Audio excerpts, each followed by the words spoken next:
A 12-year-old boy walks into a packed courtroom. He scans the room with trembling eyes.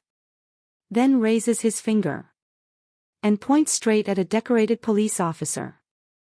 The room falls silent.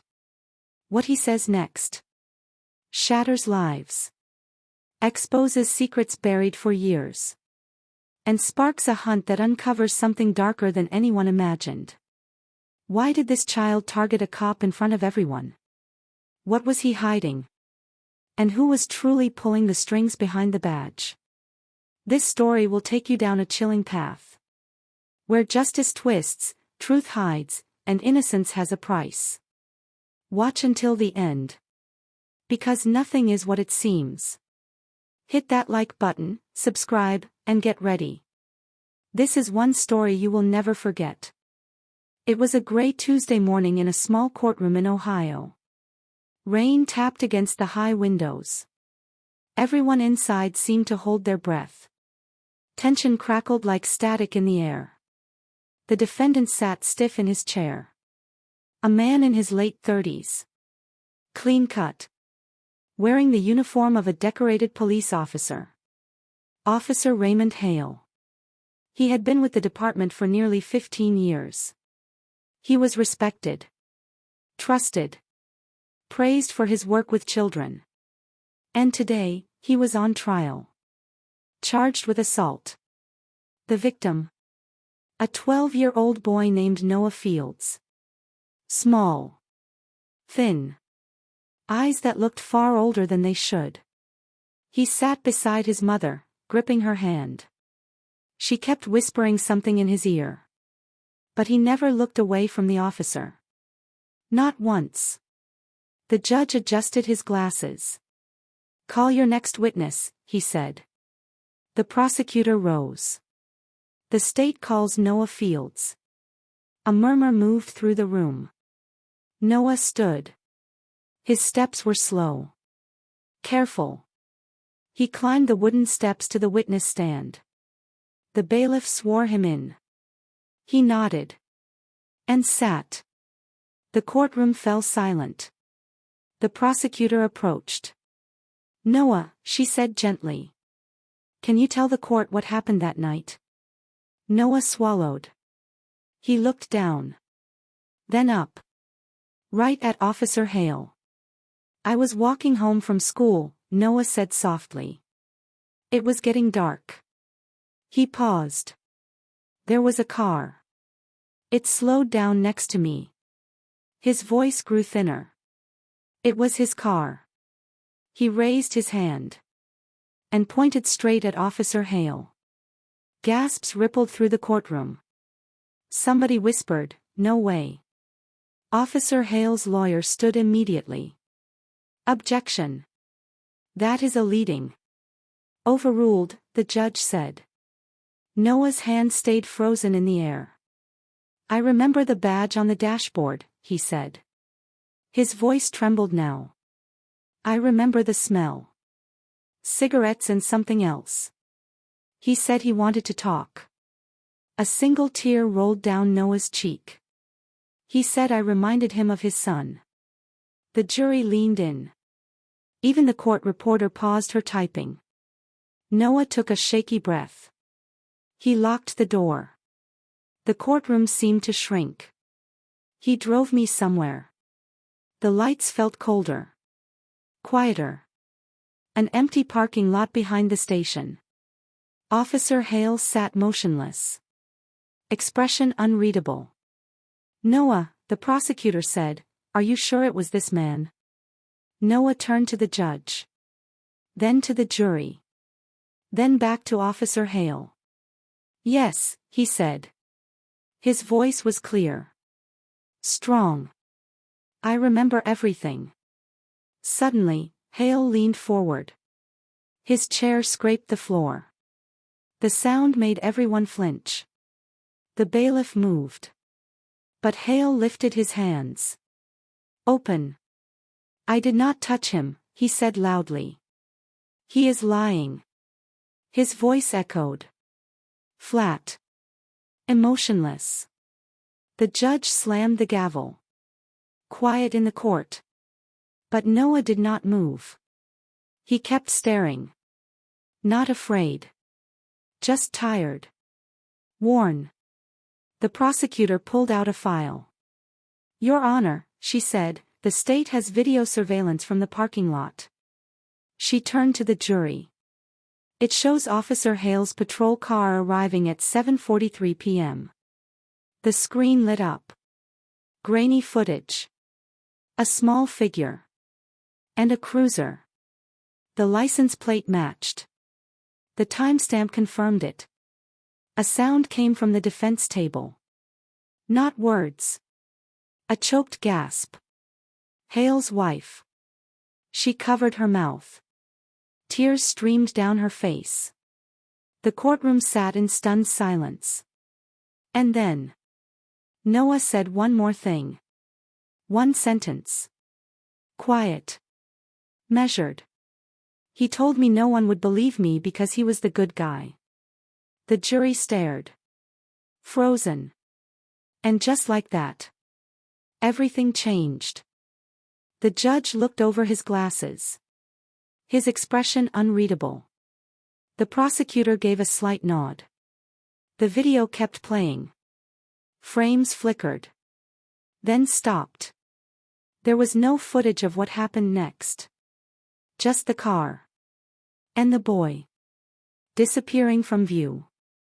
A heavy silence followed. The defense attorney rose slowly. He looked at Hale. Then back at the jury. "Members of the jury," he began. "We are only seeing part of a story. A few unclear frames. But no one was listening. All eyes were still on Noah. Even Hale seemed to shrink in his chair. The boy's quiet strength filled the room. Like thunder with no sound. The defense attorney continued. "There is no physical evidence. No forensic report.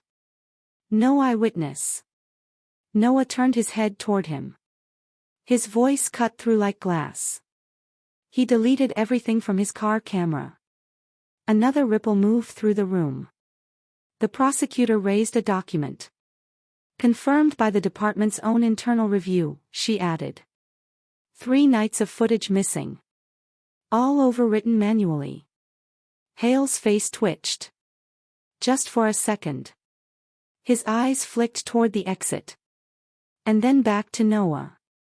The judge leaned forward. "Officer Hale," he said. "You will remain silent unless addressed." But Hale stood. Ignoring the warning. He stared at Noah. Eyes narrowed. "I gave my life to this town," he said. His voice cracked. "And this is what I get." He pointed at the jury. "At you? At all of you?" Bailiffs moved closer. Noah's mother stood. Pulled her son gently behind her. But Noah remained still. Staring Hale down. "I trusted you," Noah said.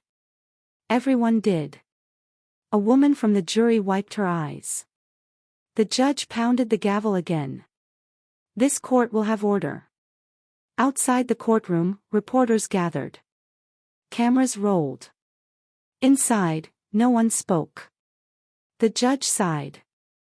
"We will recess until 2 p.m. He stood and exited. The courtroom slowly began to clear. But Noah stayed seated.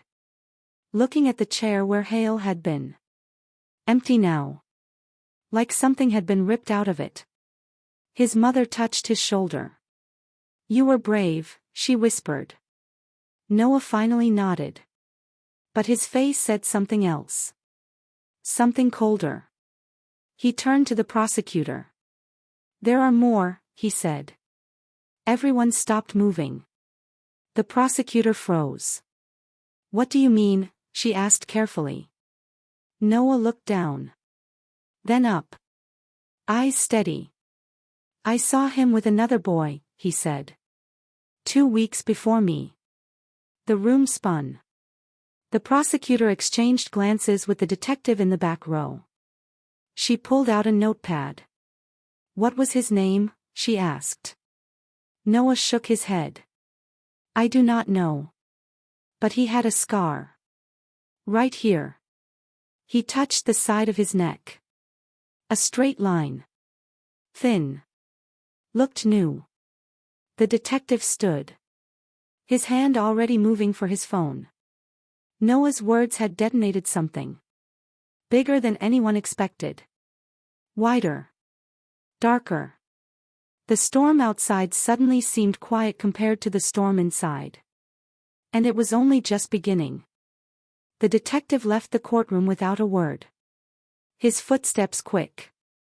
Urgent. The door swung shut behind him. The prosecutor knelt beside Noah. Her tone softened. Can you remember anything else? Noah's eyes moved slowly. Thinking. Yes, he said. There was a place. What kind of place? She asked. A house, Noah replied. In the woods. Past the old rail tracks. He swallowed hard. It had a red door. And a shed in the back. The courtroom had mostly cleared. But the few who remained leaned in again. The court clerk paused her typing. Even the janitor by the exit froze. Noah kept speaking. It smelled like oil. And bleach. His mother sat down next to him. Her face pale. Shaken. The prosecutor stood. Walked straight to the judge's chambers. Inside, she spoke low and fast. When she returned, she held a signed order in her hand. A search warrant. Back at the station, the detective was already pulling up maps. Satellite views. Old records. They found it. Just like Noah said. Red door. Abandoned property. No listed owner. No electricity. No one had checked it in years. Within the hour, a convoy of cruisers was heading down a narrow dirt road. Mud splashed against their tires.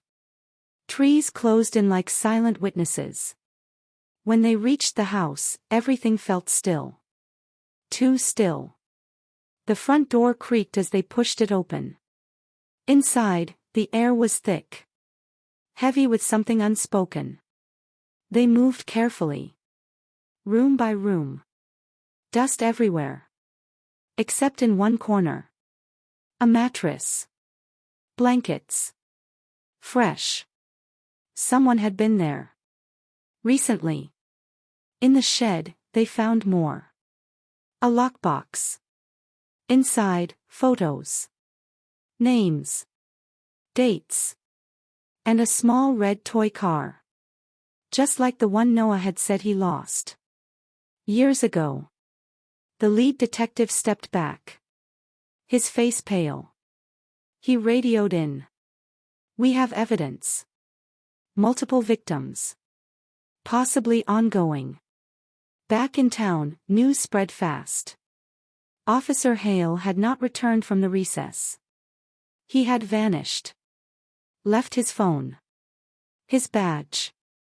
His belt. Gone. A statewide alert went out.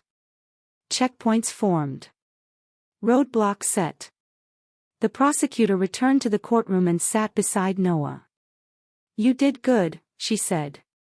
But her voice shook. Because she knew something now.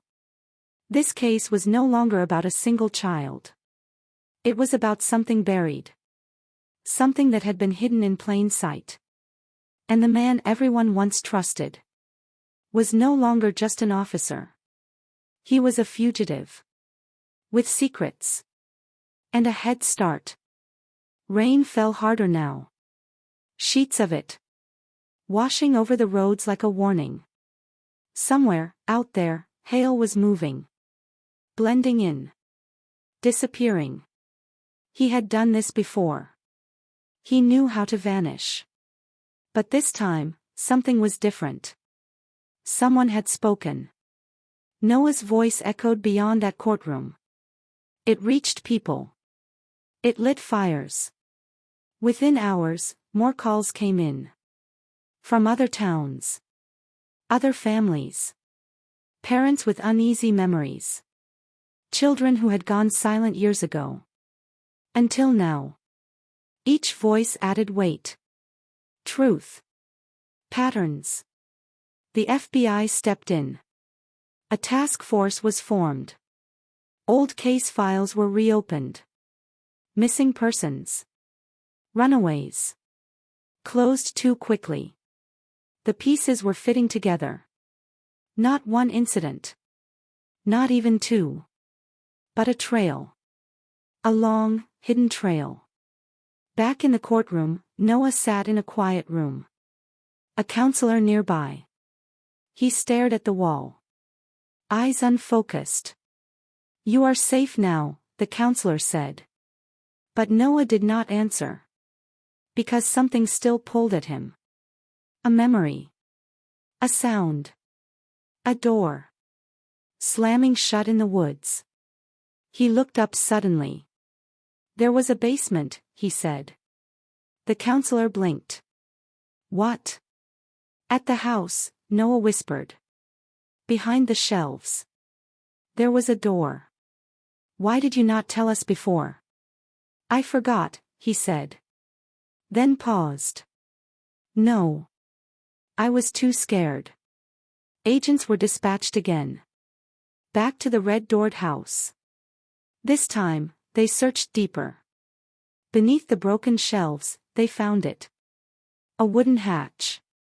Nailed shut. Once opened, the air changed. Colder. Staler. Like the breath of something rotten. They went down slowly. Flashlights swept across concrete walls. Chains. Scratches. A child's shoe. Everything stopped. Radio silence. Until one voice came through. "We found something." Back at the courthouse, the prosecutor's phone buzzed.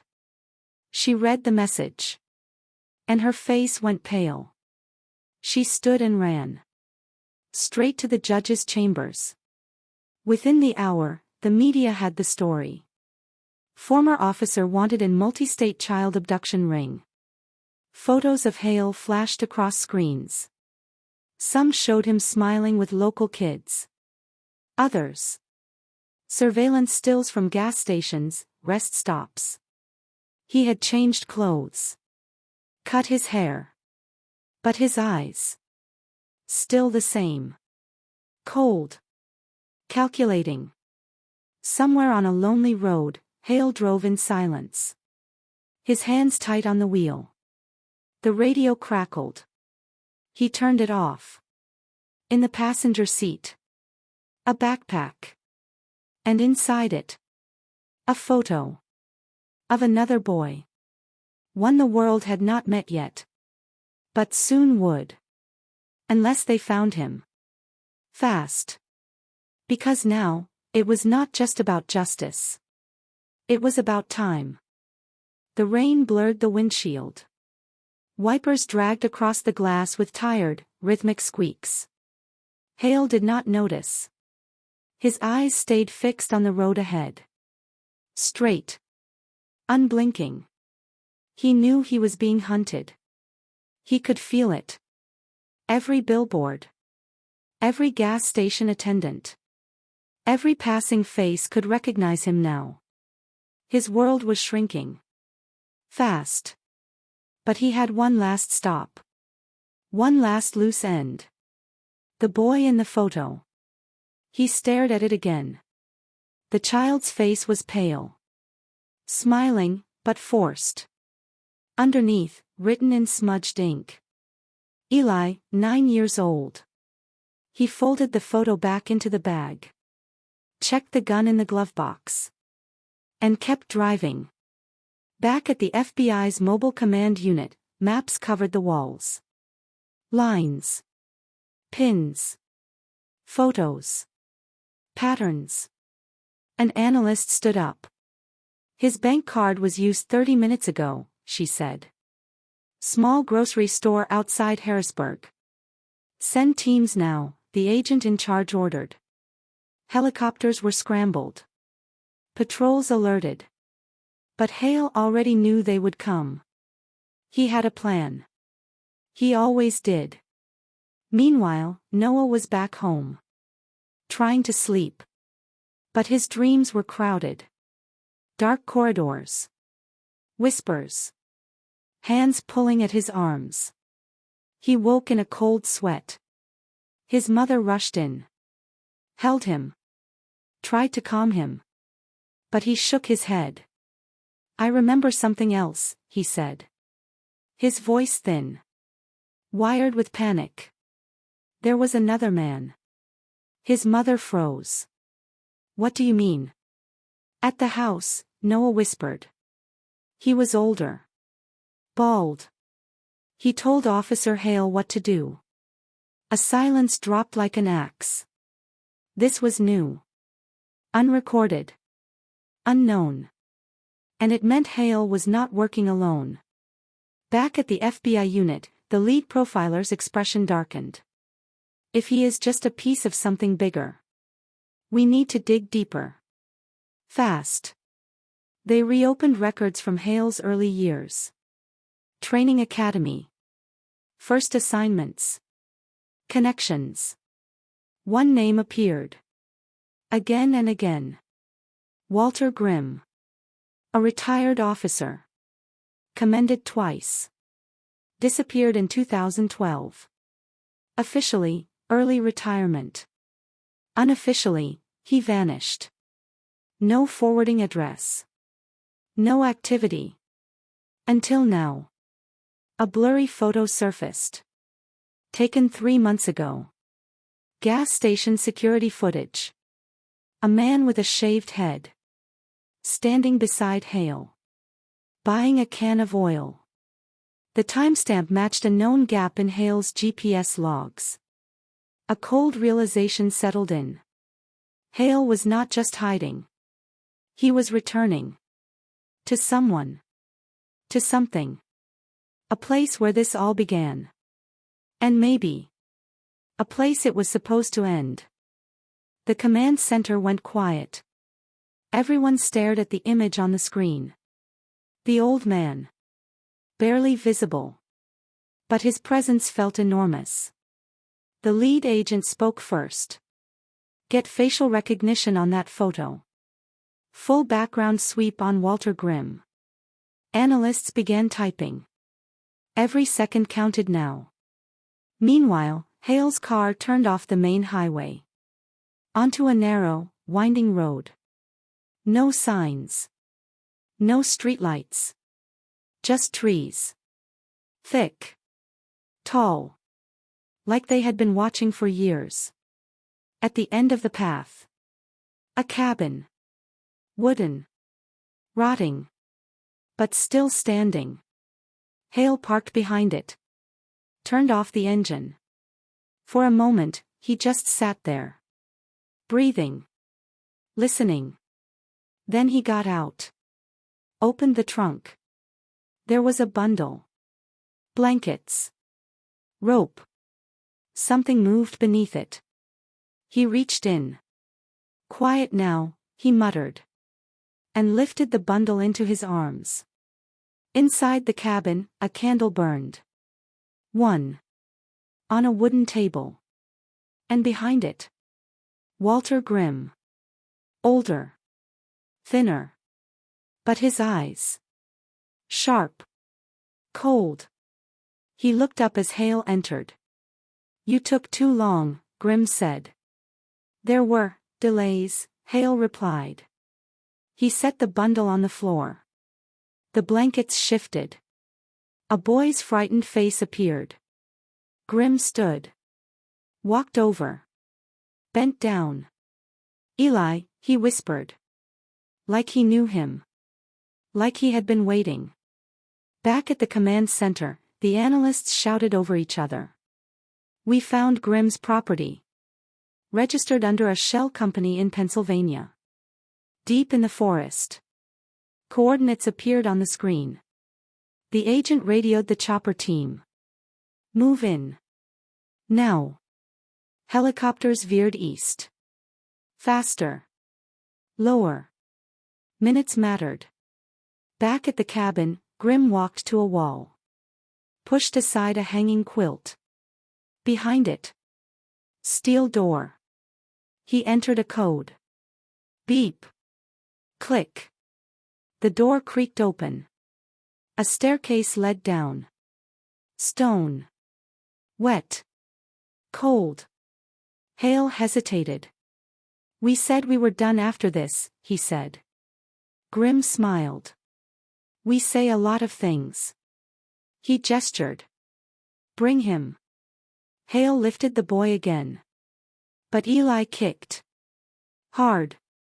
Bit Hale's hand. Hale shouted. Dropped him. Eli ran. Out the door. Into the woods.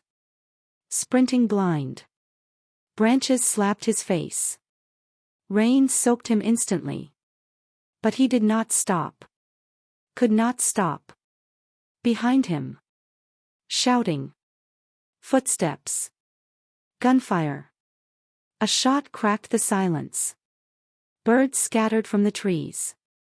Eli stumbled. Fell. Rolled down a slope. And hit something. Metal. He looked up. Blinding light. A helicopter. Hovering above. Agents dropped from ropes. Guns drawn. Freeze. From the woods. Hale burst out. Gun raised.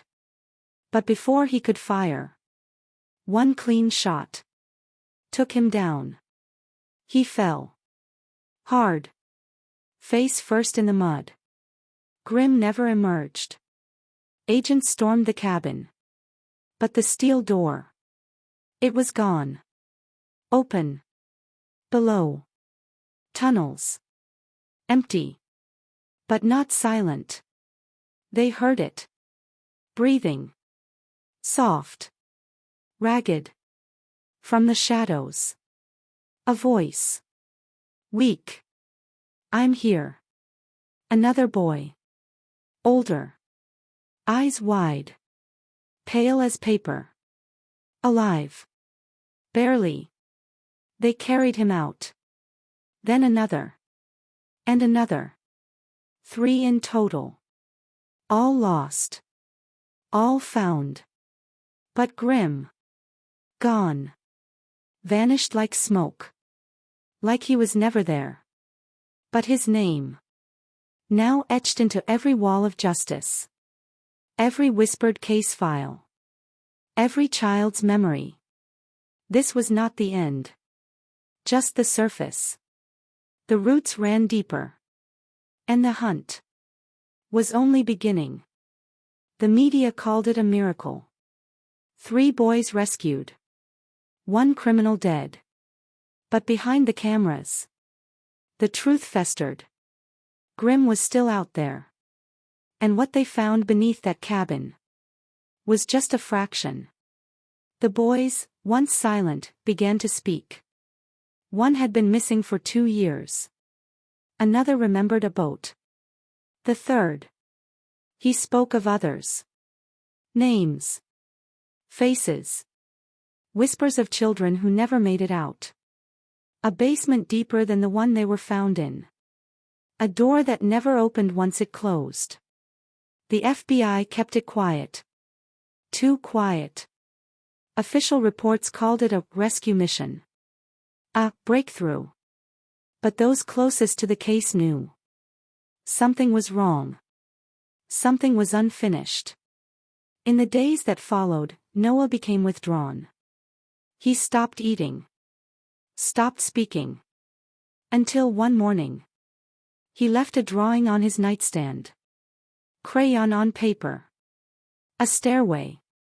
A man. And a symbol. A circle with 4 lines through it. His mother turned it in immediately. The lead agent stared at it. His skin turned cold. We have seen this before, he said. He pulled an old file. Unsolved case. A child found in Ohio. Same drawing. Same mark. But that boy never spoke again. The symbol matched nothing in databases. Not gangs. Not cults. Nothing official. But then came a call. A retired detective. Sick. Dying. He had seen that mark once. A long time ago. He spoke slow. Tired. It was on a coin, he said. Given to men who finished a job. A dark kind of fraternity. His voice trembled. Lawmen. Military. Businessmen. They called it the circle. The agent asked, where did it begin? The old detective answered. It never began. It has always been there. Then he hung up. Days later, he was found dead in his home. No signs of struggle. No notes. But his files. Gone. Back at the bureau, the task force grew silent.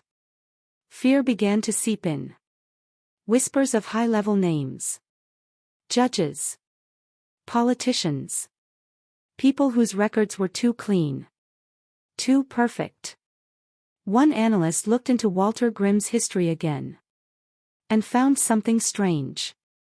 He had once worked for a private contractor. Not law enforcement. Not military. But something in between. Files redacted. Clearances above top secret. And a single payment trail. To a company that no longer existed. Or ever officially did. Meanwhile, across the country. Another child disappeared. Same pattern. Same missing time. And on the floor of the child's room. A small, carved coin. A circle. With 4 lines through it. The message was clear. Grimm was not hiding. He was sending a signal. This was a warning. Or an invitation. And he was far from alone. The hunt had started again. But this time. It was bigger than one man. It was an entire shadow built into the system.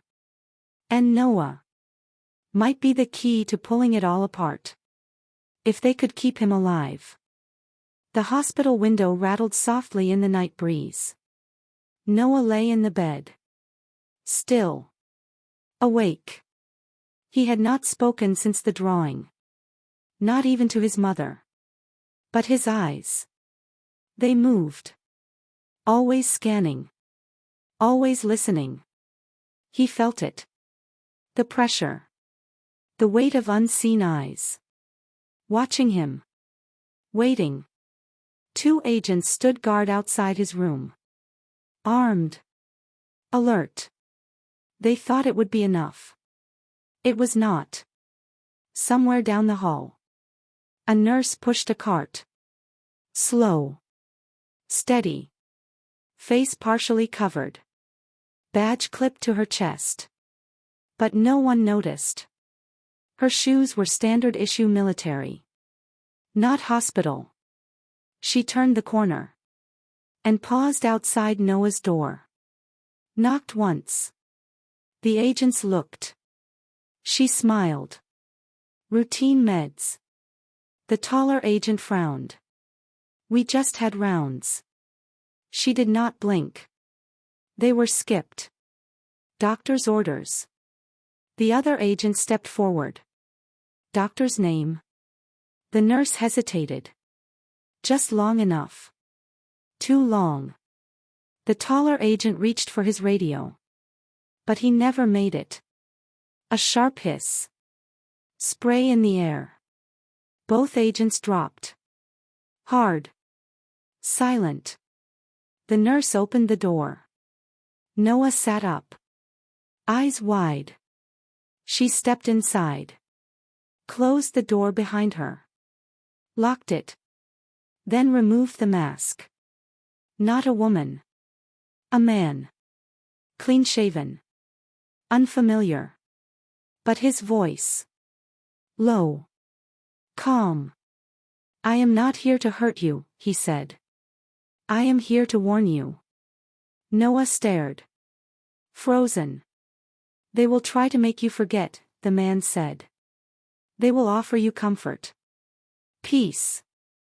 A new identity. He stepped closer. But you remember more than you know. He reached into his coat. Pulled out a small device. A recorder. Noah, he said. I need you to listen to something. He pressed play. Voices crackled. Familiar. One of them. Grimm's. The other. A name Noah never wanted to hear again. Sheriff Hale. But it was the third voice that made Noah flinch. It was his mother. Crying. Begging. You said he would be safe, she screamed. Grimm answered calmly. He will be. After tonight. The man stopped the tape. Noah's breath shook. His world twisted again. His mother. Had known. Or been forced to know. The man crouched beside the bed. You need to leave, he said. They will come for you before sunrise. He handed Noah a piece of paper. An address. A name written in shaky letters, Elijah Rowan. He is the only one who ever got out. Truly out. The lights in the hallway flickered. Alarms began to beep. Footsteps. Heavy. Coming fast. The man stood. You have 5 minutes. Then he slipped out the window. Gone. Vanished into the darkness. The door burst open seconds later. Doctors. Real nurses. Agents. But Noah was already gone. The bed empty. The window swinging. In his place. A single coin. The circle. And 4 lines.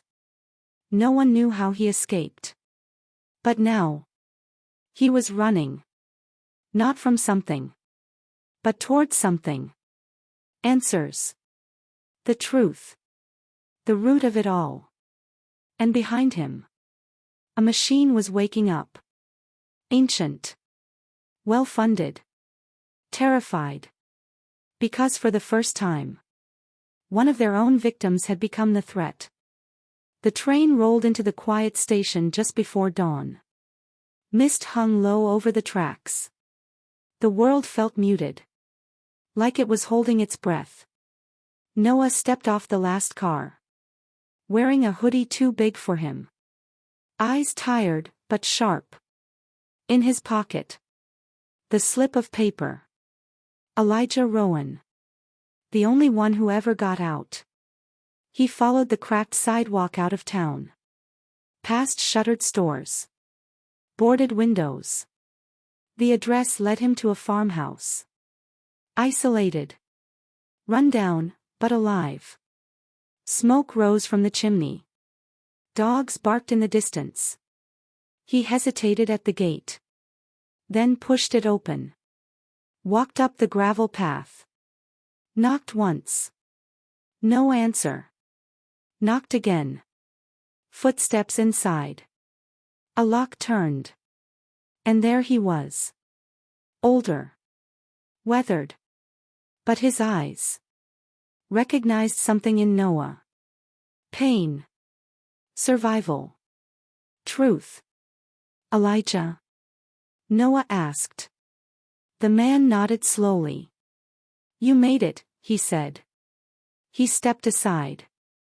Opened the door wide. Inside. Walls lined with notebooks. Maps. Photos. Names. Faces. All connected by red string. It was not paranoia. It was knowledge. Hard won. Painfully kept. They sat at the kitchen table. Noah told him everything.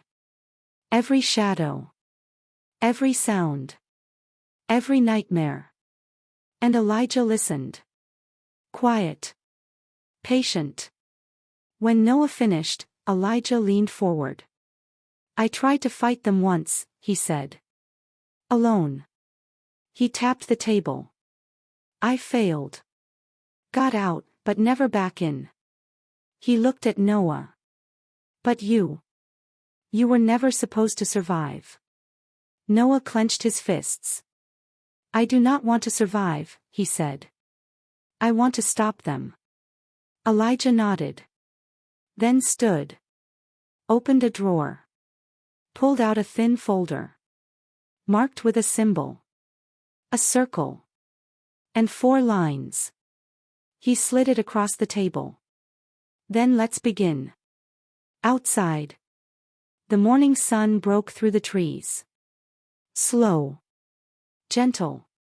And for the first time in weeks. Noah felt it. Not peace. Not safety. But direction. The war was not over. But he was no longer a lost boy. He was a witness. A survivor. A weapon. And somewhere. In the shadows. The circle was watching. But this time. He would be watching back.